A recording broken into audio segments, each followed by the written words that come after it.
Hello दोस्तों, Hindi horror stories channel पे आप सभी का स्वागत है।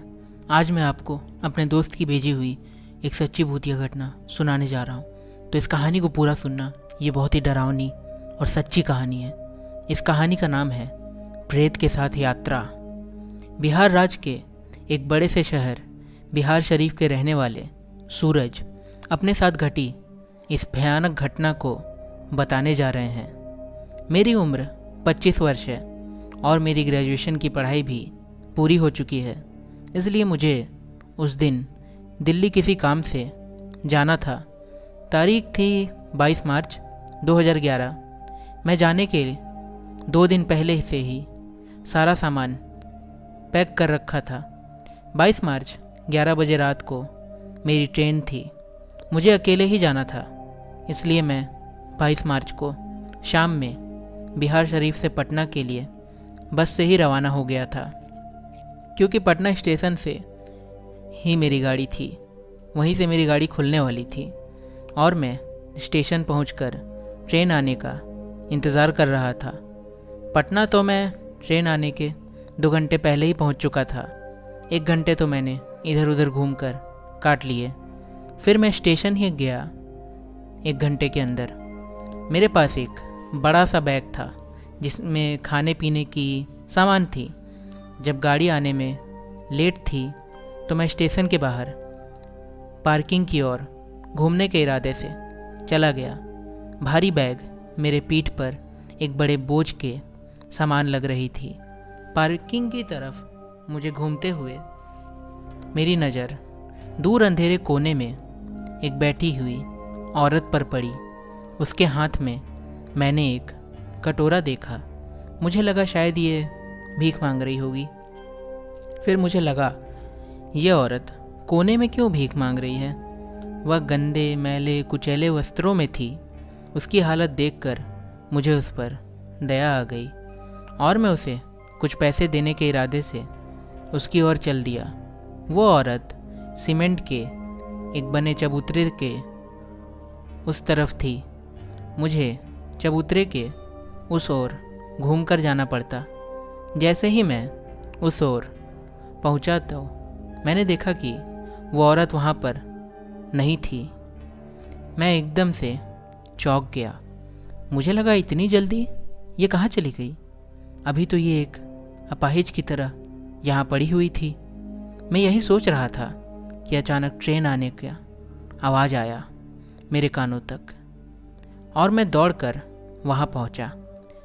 मैंने एसी बोगी में सीट रिज़र्व करवाया था और मैं खिड़की की तरफ बैठा हुआ था।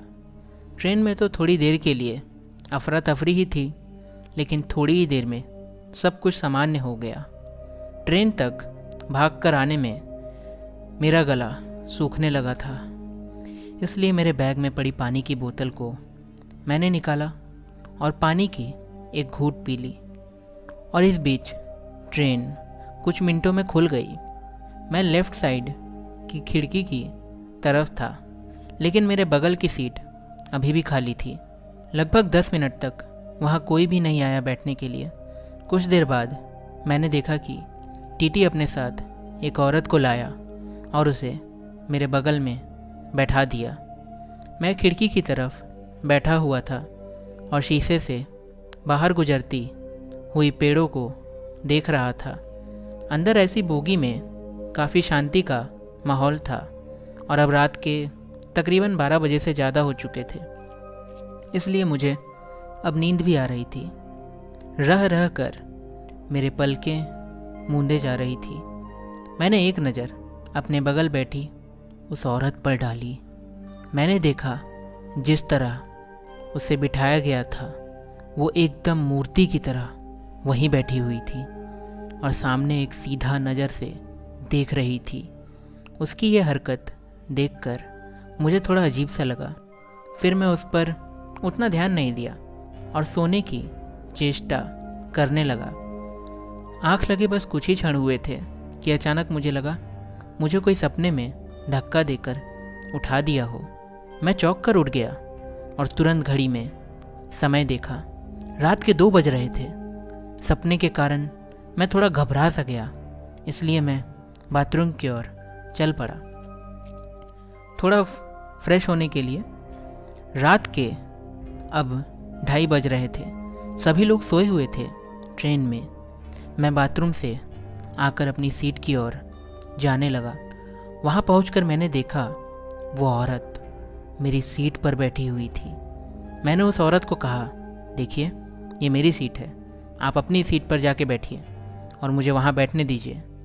पहले तो वो औरत सामने की ओर देख रही थी, लेकिन जैसे ही मैंने ये बात कहा वो औरत एक अजीब नज़रों से मेरी ओर देखने लगी। मैंने उसकी आंखें देखी। उसकी आंखों की पुतलियाँ एकदम फैली हुई थी। नींद की एक झलक भी उसकी आंखों में नहीं थी। बहुत ही डरावनी आंखें थी उसकी। मैं 2-4 बार उसे वहाँ से हटाने के लिए कह रहा था, लेकिन वो कुछ नहीं सुन रही थी और वहीं बैठी रही। फिर मैंने उससे कुछ नहीं कहा और उसके सीट पर जाके बैठ गया। मुझे उस पर गुस्सा तो आया ही, लेकिन मैं कुछ नहीं कर सकता था।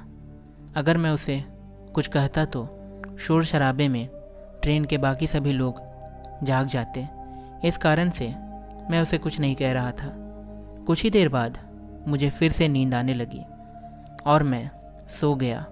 मैं नींद में ही था कि अचानक मेरे नाकों तक एक अजीब सी खुशबू आई और देखते ही देखते मेरी नींद खुल गई। मुझे लगा इतनी देर तो कोई खुशबू नहीं आ रही थी, पर अचानक से ये खुशबू कहाँ से आ रही है। मैंने इधर उधर नज़र घुमाया, पर मुझे कहीं कोई नहीं दिखाई दिया और थोड़ी देर के अंदर वो खुशबू बिल्कुल समाप्त हो गई। मुझे थोड़ा अजीब सा लग रहा था। मैंने अपने बगल बैठे फिर उस औरत पर नज़र डाली। रात के 3 बज रहे थे। अभी तक उस औरत की आंखों में नींद ही नहीं था। उसका चेहरा एकदम अजीब सा लग रहा था, एकदम लाल। उसे देखकर मेरे रोंगटे खड़े हो गए। कुछ ही क्षण में मैंने देखा वो औरत अपने सीट से उठी और बाहर गेट की ओर चली गई। डर तो मुझे लग रहा था, लेकिन मैंने फिर भी आहिस्ता आहिस्ता उसके पीछे उसे देखने के लिए चला गया। मैं जानना चाहता था आखिर ये क्या करती है। मैं वहीं एक कोने से छिपकर उसे देख रहा था। शुरू में तो मैंने देखा कि वो औरत एकदम मूर्ति की तरह खड़ी है गेट के पास और सामने की ओर देख रही थी। बाहर से आ रही तेज़ हवाओं के कारण उसके बाल भी लहरा रहे थे, जो उसके चेहरे को डरावना बना रहे थे। कुछ ही क्षण बाद मैंने उस औरत की हरकत देखी तो मेरे होश ही कहीं ना कहीं उड़ गए थे। उसे देखकर मेरा पूरा का पूरा शरीर थरथरा रहा था। मैंने देखा कि वो औरत गेट के एक कोने पर अपना पूरा चेहरा उस पर रगड़ रही है, मानो उसे कोई दर्द ही नहीं हो रहा हो। चेहरे से गिरे खून नीचे फर्श पर थे। अब मैं घबरा गया था और पीछे की ओर हट गया। अचानक उसकी नज़र हम पर पड़ी। मैंने उसकी शक्ल देखी तो इतनी डरावनी शक्ल किसी आदमी की तो नहीं हो सकती। चोट के कारण मांस चेहरे से लटक रहा था।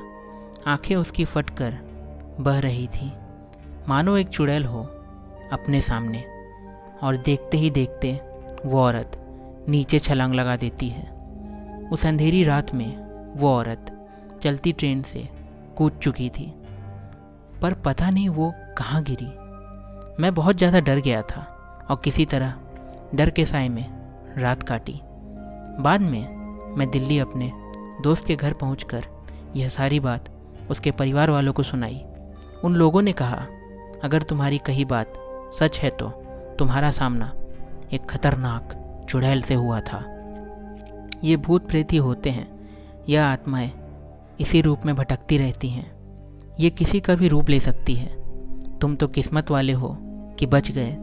बहुत लोगों के साथ ये होता है कि भूत प्रेत उन्हें अपने साथ ही खींच लेते हैं। इन लोगों की ये बात सुनकर मुझे पता चला कि आज के ज़माने में भी ये सब चीज़ें मौजूद हैं।